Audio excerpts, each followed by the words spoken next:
All right, so that is an overview of what we're going to go over today, and as well as that Google Drive in the chat for you and some resources. So let's jump into Command. If you've never been in Command before, it's agent.kw.com, and you log in with the same information that you use for your MyKW and your Kelly app. And that brings up this. This is your dashboard. So, oh, hey, I just saw that Rita's on here. Hey, Rita, feel free to jump in if there's anything that you want to add, or if you have any questions or anything I can help with. Oh, you're doing fine. All right. So this is the dashboard. And when you click on this top red KW button, that expands out the names of the applets. So when you hear us talking about contacts, it helps you to know where to go, as well as all of these other awesome parts of the program. We're going to be in contacts and opportunities today only. So what you always want to do is start with contacts. So you want to get your people in here as soon as possible, even if it's just a lead, because you can set them up on those smart plans and start following up with them and nurture them and cultivate them that way. I also recommend, Lucy, like you mentioned, practice this on yourself. So go ahead and create a contact card for yourself. And you'll notice that here I have one that's named Aimee Leo. And so this helped me to not just know what all comes along with contacts and entering those, but also I was able to practice other things over here on the right-hand side.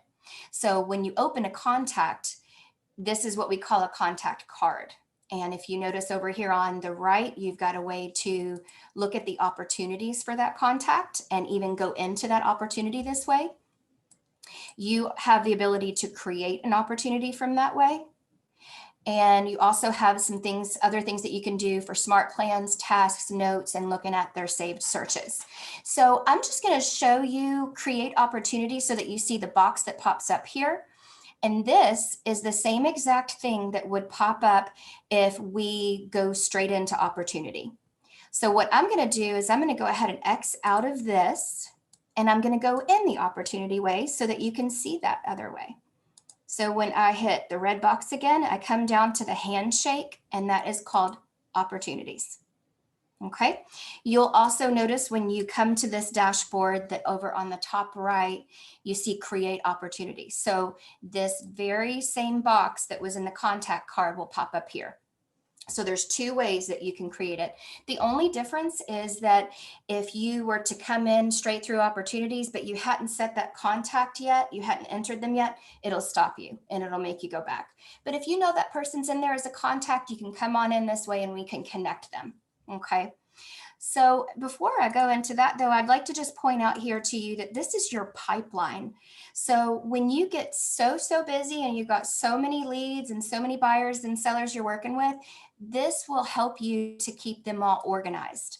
So you'll notice this says listings, and there's different phases here. So cultivate is kind of like when you're planting a seed and you're watering it and you're trying to get them ready. And then you've got the listing appointment. And then you've got an active listing contract, and then you get through an under contract and then to close. Same for the buyers, and then for leases and other things. So you'll notice that I have some numbers here underneath the bubbles. So what I'm going to do is go ahead and click on one of the bubbles so that you can see what happens here. So these are the people in the different phases and stages. And to make them progress, it's fairly simple. You just click on them and you can drag them back, you can drag them forward, you can drag them to a new phase up here. You know, this is how you can kind of keep track. I know back in the day when I was a realtor, I had a white erase board in my office that I had to keep track of this. Well, this makes this a lot easier for you. And then what you can do is actually go into an opportunity by clicking into the name there. Okay, so I am going to go back to the dashboard here and start from scratch on creating an opportunity so that you see what you'll do. So this box pops back up. It defaults to Louisville East because that's our market center. I don't have a team, so it's grayed out here for me. If you were on a team, then you'd be able to select your personal or team or which team it would be. Now, opportunity type defaults as listing, and this is very important. If you are actually working with a buyer, you want to make sure you click on that menu and you change it to buyer, because that is something that you will not be able to go back in and edit. You would actually have to archive the opportunity and start over. And it would change the document compliance checklist that pops up for you as well.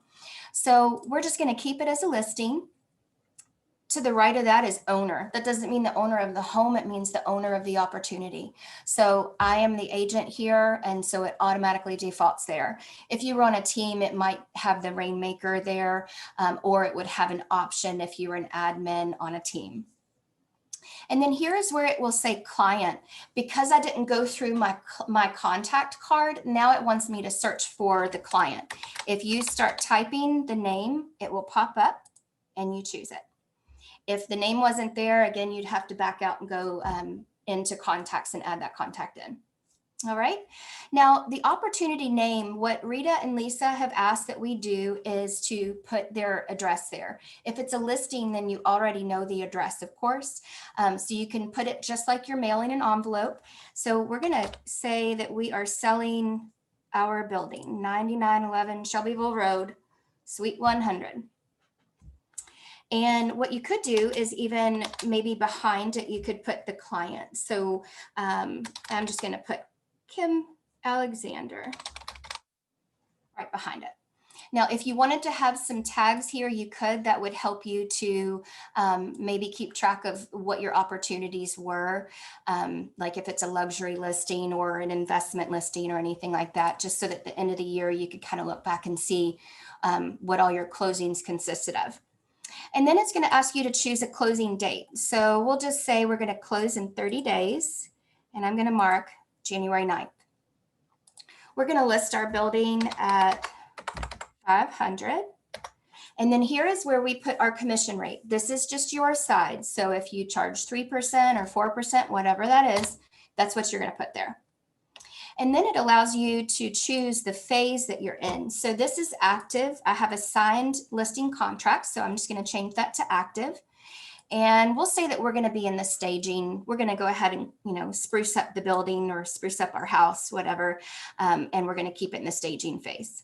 And then once we hit create, that creates this opportunity. Okay, so now you've basically opened a transaction. Yes, ma'am. I have a question. You mentioned that if it's a listing, you put the address and probably the last name. If it's a buyer? Good question. So I would start out by putting the client. If you think about it, you should come back in once you have a contract and put that listing address there. That would be helpful. But of course, there are papers that we have to get signed even before, like the guide to agency, or if you've got an admin that goes ahead and opens up opportunities for you quickly, then they can just have it as the buyer name. But it is good if they can go back in once you have a contract and change the name. So things like the name of the file and the closing date you can come back to them and change them, both of them, I'm assuming? Because if it's a listing, you're estimating the closing date. You don't have Right. Now, from what I have learned through training is that it helps Rita, and Rita, feel free to pop in here, that when you have the closing date there, that kind of helps compliance to know what to expect, not just for tracking our numbers and reporting those numbers to ownership, but also to prioritize the order in which she would review compliance. Okay. Rita, would you add anything to that? Usually with compliance, I don't pay a lot of attention to the estimated closing date, because that's going to change when you get your contract. So I try to when I do compliance, I just try to do everything that's been submitted. Okay. Yeah, she's really good about it. And so, what we do ask though is that you don't wait until the last minute, just so that you don't get any delays in getting paid, just in case, if Rita had to be out for any reason, or she's overwhelmed, if we have a great production happening and there's so much happening. So you always want to give I would say at least a week before closing that you would submit everything. And now, as far as editing the information, though, you do have the ability to come here and edit some of those same details, not just the details that you put in the opportunity as you created it, but also like some of the contact details. And so this little pencil here is what you click on, and then it opens that box up again for you. Okay, then you can also come here and choose that property. And if I start searching by address, then I can come here, and this is what will assign that listing to this opportunity. So it does give you the option to go ahead and edit some things, and as I mentioned before, the AI that's going to happen where the AI will scan your documents and allow some things to feed in. This will actually be a part of what comes into play there, because this information will eventually feed over. Some of it already does, but eventually this information will feed over and will complete your documents for you. One reason why people like the transaction desk is because they say when you hit that little scroll with the MLS that it auto populates a lot of things, but this will be doing that for us as well. All right, so the next thing that you will do, so you've got your opportunity created, is you'll click documents. Okay, and this is what gives you the full list of documents that you need. You may have to come over here and click on either listed, if it's just listed, and you're putting in your listing paperwork. And with listings, you already have a lot of the paperwork that you want to put in there. So I would go ahead and add all of that in. When you click under contract, you're going to get a little bit different of a checklist. So as you go through those phases or those stages, just know it might change the way the order looks of these documents. You'll see that there is a requirement here, so it sets those permissions as far as what is required, and then what may be conditionally required, and then what might be optional. So I know that we have our checklist of all the things that we have to have in there, but things that are conditionally required might be those lead paint disclosures if the home is older than 1978. If you would ever want to add in other items, here where it says add item, you can actually add in something that you just want stored. It might not be for compliance, but you could store receipts or invoices or something that you just kind of want to have in here for storage purposes. But just make sure that those things are kind of toward the bottom, because when Rita looks through these, she'll want to see your required documents first. And that way she can go in and look at the things that need to be checked. And then she might be sending you something back. You would receive a notification that something is missing or something needs to be edited. And what will happen is when you get that notification, you come back into the opportunity, and then you would see a note over here right next to the form that will tell you that's the form that needs some attention. Okay, Rita, can you think of anything else to add to that? Okay, got it. All right, so here's how you would do this. This is, oh, yes. A question. Yes, no. So you would have to come back to this document section to see what's missing, or would we, like sometimes if I'm missing something, I receive an email from .loop that says, Rita Mitchell has tagged you on a document. Will I receive a similar email, or do I have to come here to check it?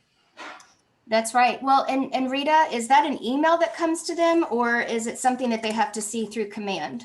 They should get a notification, I think, on their Kelly app, and also an email. And you'll see at the top up there, there's a bell shape up there next to your picture.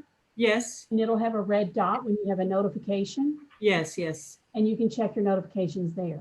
Perfect, thank you. Also, I wanted to mention that, Amy, you might want to tell them about the custom folders where they can put their inspections, their, all the additional stuff that's not on this checklist. Okay, and so would you prefer that they do a custom folder or adding item? Or are you talking about forms that they might have that are not our forms? I prefer that they do a custom folder just to keep that checklist from being so long.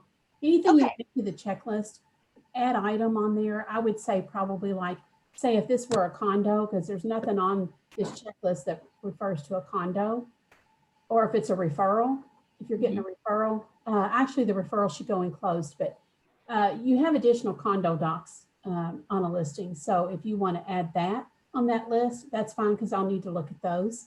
But I'm talking about like things like your Inspection report. repair, your negotiation on your repairs, your home inspection, your, anything like that that's not on this checklist. You can add a folder, and you can add as many folders as you want, just like in Loop, and you can name them whatever you want. You can name it repairs, you can name it appraisal, inspection, whatever you want to put there. Awesome. All right.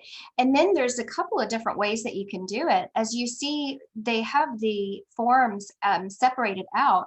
So you could go in one by one and you could put those in, or you could come to where it says all listing documents.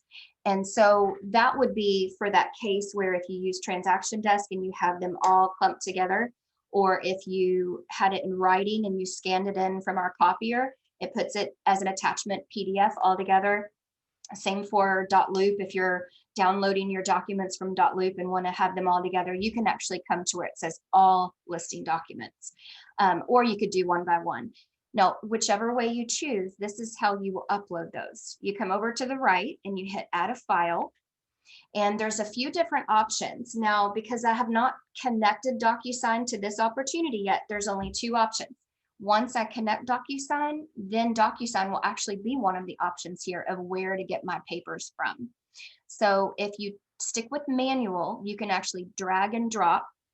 And so let's just do that. Let's say I'm going to drag in DocuSign FAQ here. Once I do that, I hit assign, and then over here is where you see on the right that a document has been attached. And you'll also notice that this blue button up here, submit to MC, before I had a document in there, it was grayed out. It would not allow me to submit to the Market Center. But once you have put documents in, then that makes this clickable. And then as soon as you click that submit to MC, that is what sends it over to Rita so that she can start reviewing it. Okay, you could also, let's go to another. Well, let's go ahead and connect DocuSign, and then I'll show you what that looks like. So if you did decide to use DocuSign as your e-signature program, from this point, you would hit start a transaction. And because I've connected .loop, I have two options, but what you want to do is just make sure that you've connected at least DocuSign if you're using that. And it will ask you to sign in at least one time a day.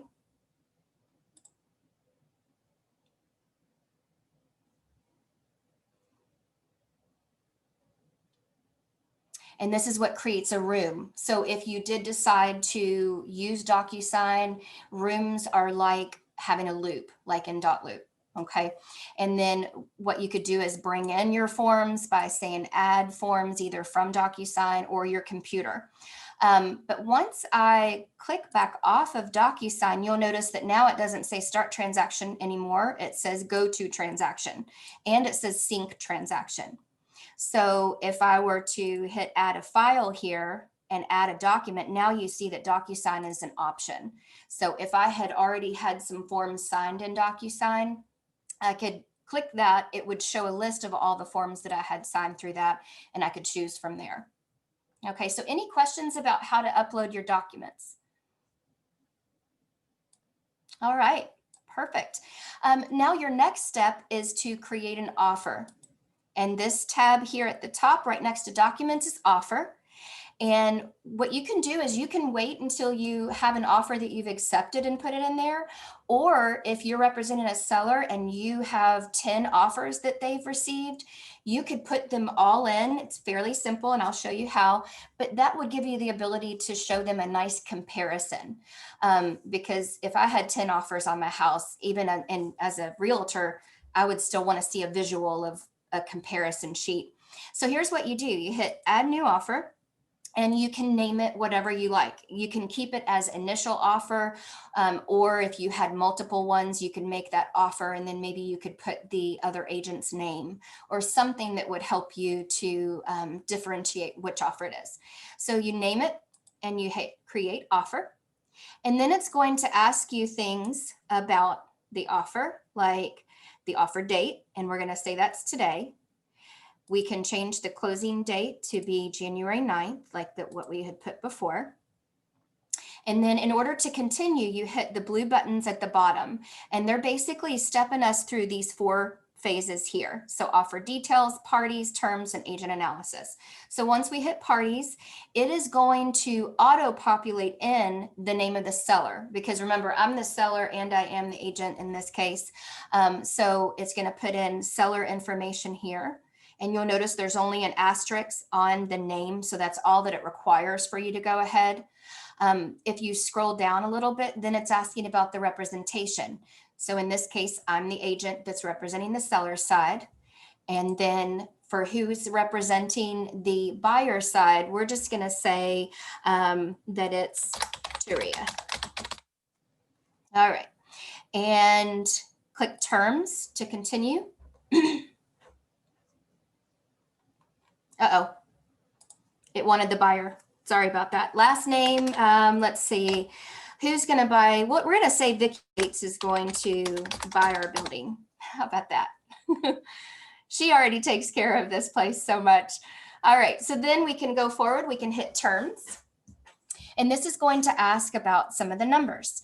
So what you want to do is figure out what, how much cash did they put down. So we're going to say, I believe the sales price or the list price was 500. We're going to say 400,000 in cash. And Vicki only needed to get a loan for 100,000. You'll notice that that automatically calculated up to total that sales price.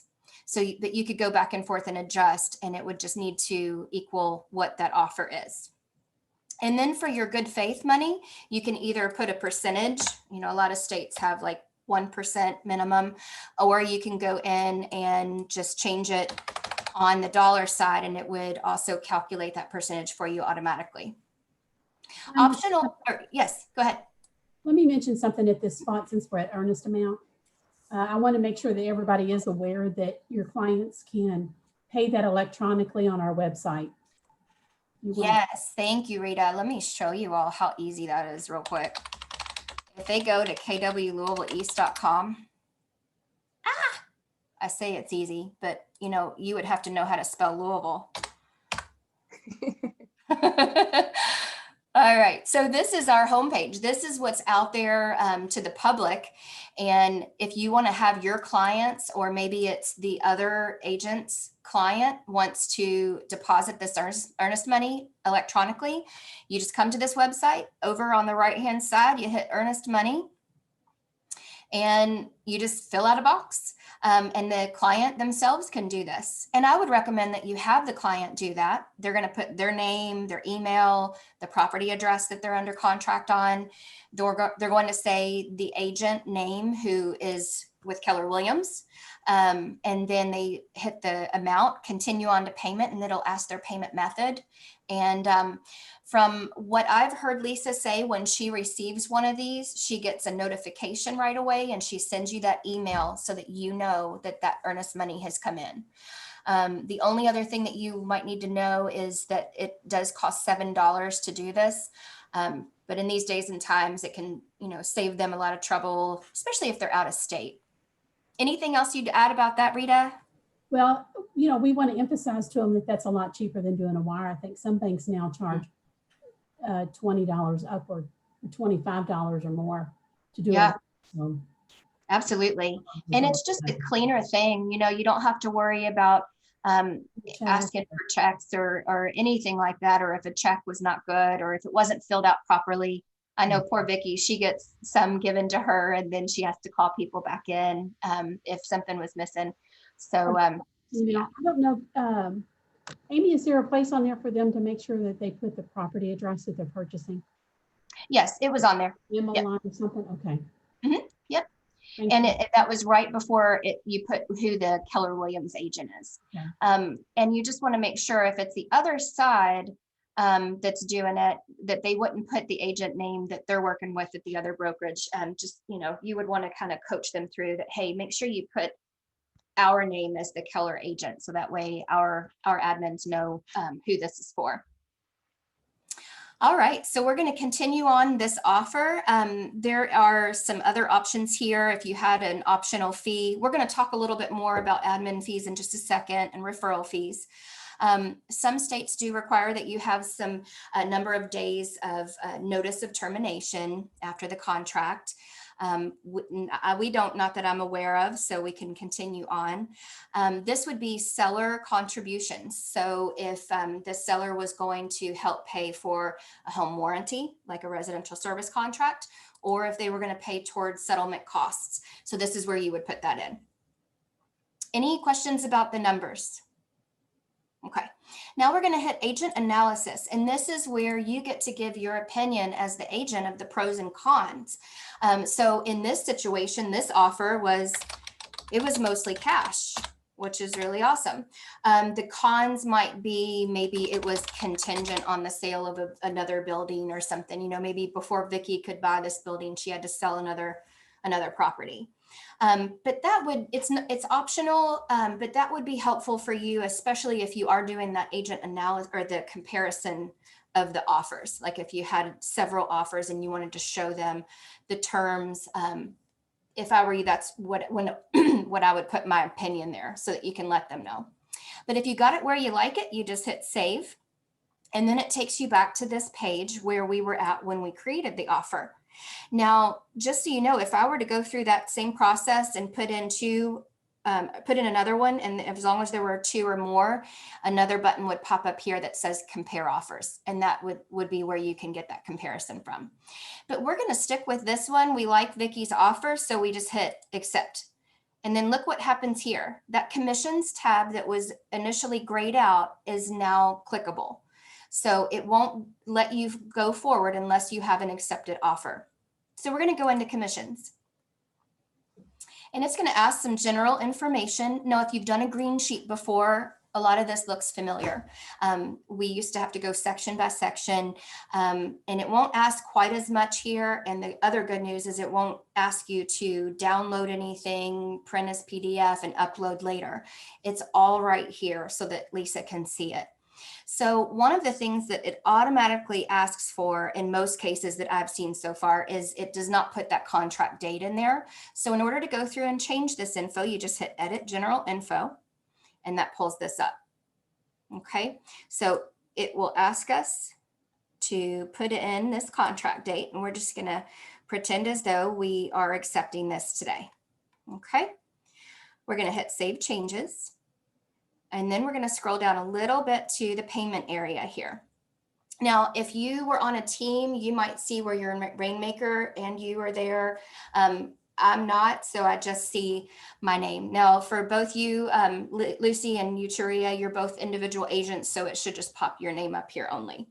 Now, if you were working with another agent, not another agent, Keller Williams agent on the other side, I mean that you're listing something together, then what you'd want to do is go in and add them. And you can add them here by searching for their name. So let's say, let's just pull in Alla Chapovsky. You're going to do a deal with Alla Chapovsky. And if you are going 50-50, then you would make that 0.5. And if you hit calculate commission, it's automatically going to put in there what half of the commission would be. Now, the way that Lisa and Rita would also like you to use this is if you had a referral with another Keller Williams agent. So rather than calling it inside referral, we would just prefer that you go ahead and put them in this way. So say someone like Nancy is going down south for a few months and she might give you some business. So you take care of her client and then you want to pay her 25%. So what you would do is put yourself in here and your units that would be over here would be 0.75. And for Nancy, when you pull her up, here you would be 0.25. Just like on the green sheets, you just always want those two to add up to 1. Any questions about that? Okay. All right. And if you keep scrolling down, you'll see that this is also a spot where you could say whether that other agent is going to be paying for other items. We're going to just X off here, because we're going to pretend that only I am the representative here. So I still need to go in and edit the way I get paid. So it shows me my 1 unit here. It shows what my commission is. And then it will show my royalty, which we all have the 6%, but it would also have your split here. So what I get asked a lot is if I'm working with another agent on the other side, should we both do an opportunity? And we say yes. And it's kind of the same way with how it was with green sheets. Sometimes people might put them together, but it just would be a good practice for each person to do their own. And it kind of protects their information, you know, what their split is and everything. And then if you keep going down, it will allow you to put in if you'd like to make a contribution to KW Cares, Kids Can, or the Bold Scholarship. All right, you'll also notice down at the bottom, there's extra payment options and add item. So this would be where if you did have an outside referral. So say that an agent in the California office reached out and had a referral for you. If you were putting in the payment information to send them their referral fee, you hit outside referral. And here is where you're going to put in however much you're giving to them. It's usually 25%. And it will also require, so you're going to notice all of these are red asterisks. It's very important that you get this information from that other brokerage or from the other agent. They should be able to provide you with a W-9. And this is very, very important. Lisa and Rita need this information and they need it to be accurate. So you come to tax ID type. It's usually going to be an EIN because it's a brokerage, but it does give you the option for the social. So it's usually an EIN, like a 26 something, something, something. You're going to put the broker name. You're going to put the agent name that gave you that referral, and you're going to put the address. And again, this is very important for Lisa because when she cuts that check, she needs to know where to send it. And again, that W-9 should have all of that information there for you. So any questions about the outside referral? Let me mention the W-9s. When you get your W-9s, you might, what I'm suggesting is that you keep a paper file with W-9s in it, or keep it on your desktop, however you want to save it, so that each time you pay this person, you can just pull it out and put their information in there. I do want to mention that it's really important that this is correct because we've had a lot of problems with this. Unfortunately, when we pull this commission sheet through Winmore, and after you submit it for review, it doesn't show us who you're paying that referral to. So you will, for one thing, you will never have Keller Williams Louisville East on there. We've had some people put Keller Williams Louisville East in our tax ID. You will never have Keller Williams Louisville East on there.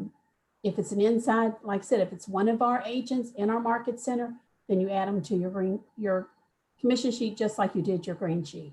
Yep, like up here with the add another agent. Yeah. And then if you can scan the W-9 in and your referral agreement into your file where it says, and she hasn't got to that point yet, but there's a folder that says closed. And that's where you put your closed docs. As soon as you get that W-9 and that referral information, go ahead and load it in there. Because when we're paying you all, that's the first, if we know that there's a referral on there, that's the first place we're going to go to is look for that W-9 and that agreement. All right.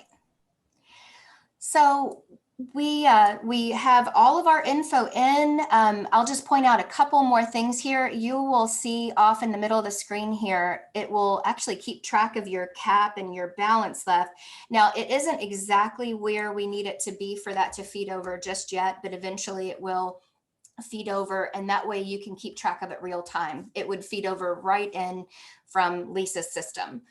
So the system that she uses and that Rita mentioned, the Winmore system, is eventually going to be absorbed by command, and that way we're all working through it. And then that's when you will not only be able to see that here, but like when you're over here on your reports and you're looking at your production, everything that you have in here opportunity wise and production wise, you're going to be able to keep track of and see anytime you like. All right, so once you have all of this in, you're going to notice that over here it has a summary, and everything that you had filtered into here will balance out. If that submit button is ready to be clicked, that means your numbers are good and you're ready to go. If there was anything that was missing, or if for some reason the numbers weren't adding up, you would see a small triangle here and it would give you an error message. And then this would be grayed out and it would not allow you to submit it. If you wanted to give Rita or Lisa a note, this is where you can add a little note. And it's a little confusing because up here you've got notes, but that would just be for you and your team notes. They don't actually see those notes. If you want Lisa or Rita to see something, you need to add your note here. Okay. And this would be like, maybe if you wanted to give them a heads up that you're in the PC program. You know, Lisa has those contracts there. She should know who is in the PC program, but it doesn't hurt to just to kind of give them a heads up that, hey, PC fee comes out of this, or, you know, however. And by the way, I do want to mention one more spot, and I neglected to mention this before. When you're on your edit agent payment, down in the add item, this is another thing that you would maybe have to pay. If you go on to the supported or enhanced models of KW My Way and you have that $250 transaction fee, you would not need to put that in. Lisa already knows that. Now, if you have an admin fee that you charge outside of the KW program, then this is what you would want to do, is hit bonus and then put that in here. A lot of agents charge $195 for every listing that they do. And that's where you would put that. So a bonus would be there. But again, if you are on the enhanced or supported model, Lisa already has that in the system and it's already set to take out that $250 from the commission check automatically. Anything else about that, Rita? Anything that we can do to make your all's lives easier as far as the transaction fee? I just want to mention that if for any reason, once you've submitted that and I've approved it, if you forgot to put something on there, or if the price changed, if something changed, just like when you had changes with the green sheet, I couldn't return them to you. We just made a note of it and changed it when we paid you. But this system allows you to just contact me. I can return that commission sheet to you to add whatever you left off or to make your changes, and then you resubmit. Perfect. Thank you. All right. So once you hit submit, that's going to be all that you need to do as far as what's replacing the green sheet. And then, as Rita mentioned, you want to come back into your documents once you have your closing and hit this closed folder off to the side. And you'll notice that you have your copy of your commission check, your closing statement, and your smoke detector affidavit here. So once you add those in, you're good to go. Aimee, I have a question.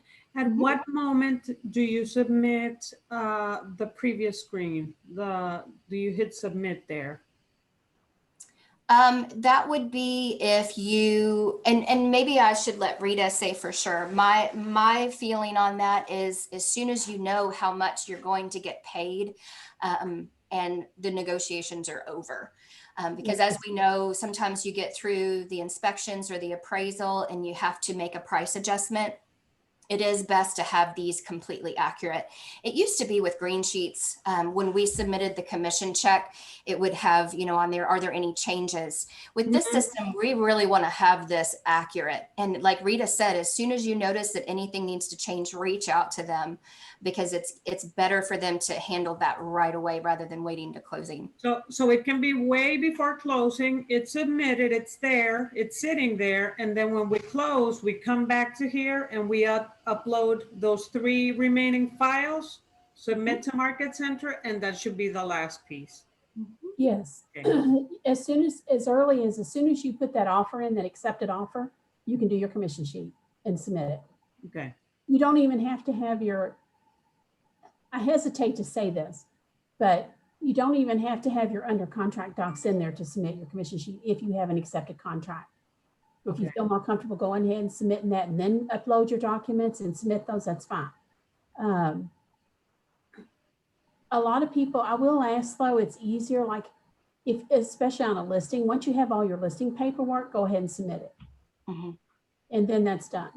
When you get your contract, everything under contract, have that, go ahead and submit it. And then all you're waiting on is just your closing. And on this screen that you're looking at now, when I mentioned the W-9 and the referral agreement, this is where you would put it. You'd put add item. This is where I want you to put add item and put it in that list so that when we're processing your check, it's all right there on that list. And you can just put W-9 for referral or referral, yeah, agreement or disclosure out. You can pick any of those, yeah. And then you would just drag and drop from wherever you had that W-9 saved.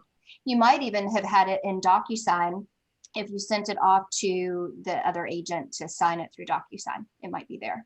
Yeah, or your referral agreement, probably you may have sent off for signatures too. But anyway, that's where we need for it to be. Because this is what we need. This screen right here is what we look at when we're processing your check. Can you think of anything else that would make your all's lives easier?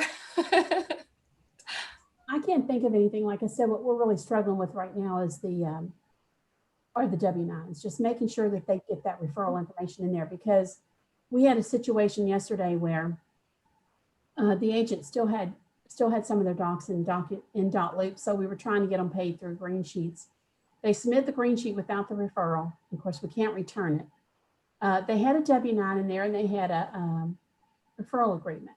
Well, Lisa went ahead and cut the checks, got everything done. And then found out, no, that's not the right W-9. They didn't have the right W-9 in there. All I can go on is what W-9 is in there. And that's what we formatted and that's what we processed. So they had put the wrong W-9 in there. They were paying the wrong person, or they were paying an additional person. I don't know. But anyway, we had contact with whoever was receiving the referral and they sent us their W-9. So just make sure that, like I said, unfortunately, we can't go in there because the W-9s, the system that we pay you through right now, and hopefully Command will do this eventually. Anybody that we have ever paid for referrals is built in there. When it's a new one, we build it in, we add it in, and then when we pay them again, it's just automatic. So we didn't require W-9 if it was somebody that you'd paid before. This system, I believe you have to have that W-9 so that we know who to pay and if we need to build them in. Lucy, this is only for external referrals? Yes, outside referrals. And if it's for internal referrals, do you need a referral agreement?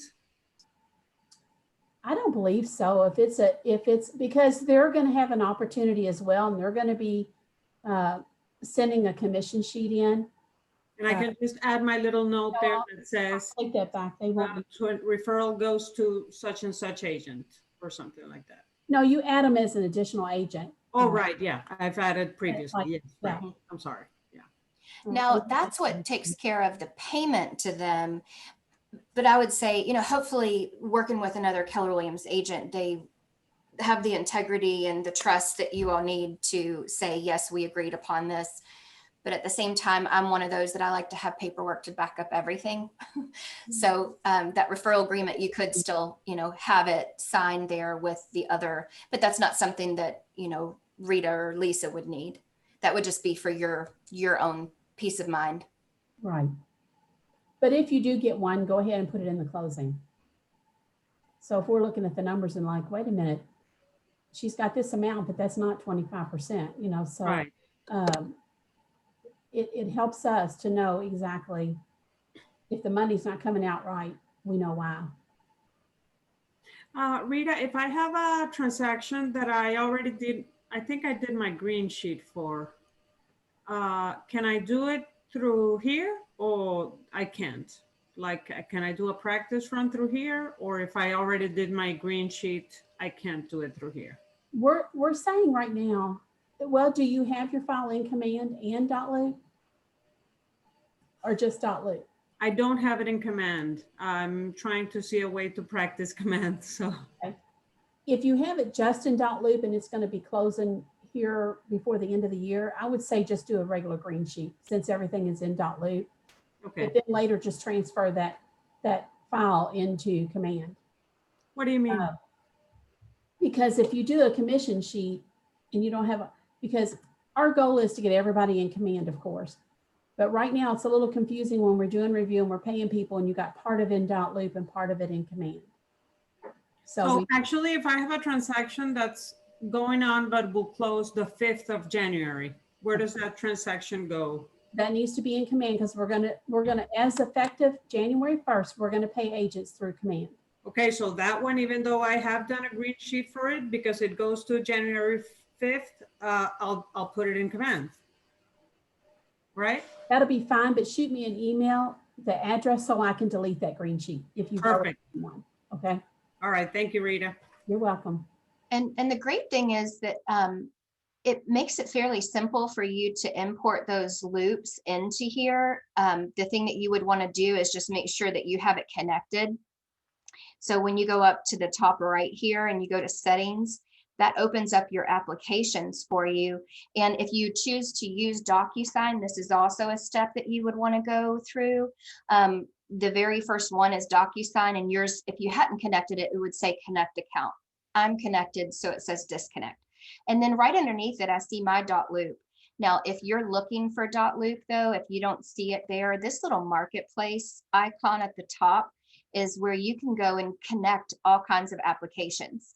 So when you go to do that, you hit transaction management, and then .loop would come up as an option.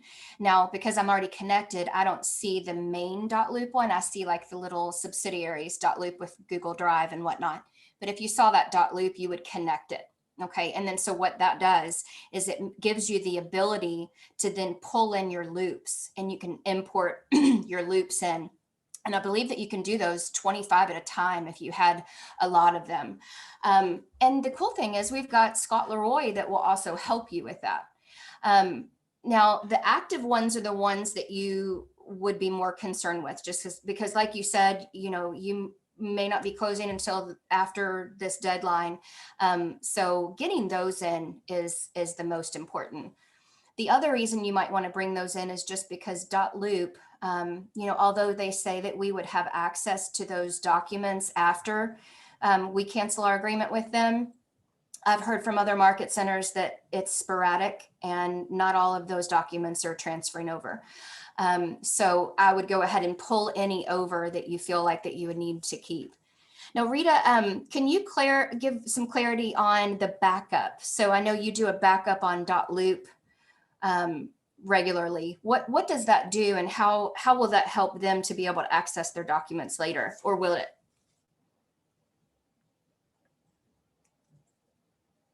I might have lost her. She's probably on another phone call or something, but I do know that Rita has, oh, go ahead. There she is. I don't back up .loop. Oh, gotcha. I back up Winmore at night. Okay. But, my question, let's see. Oh, I know what I was going to say. From my understanding, when you try to bring files in from .loop, and some of them won't come in,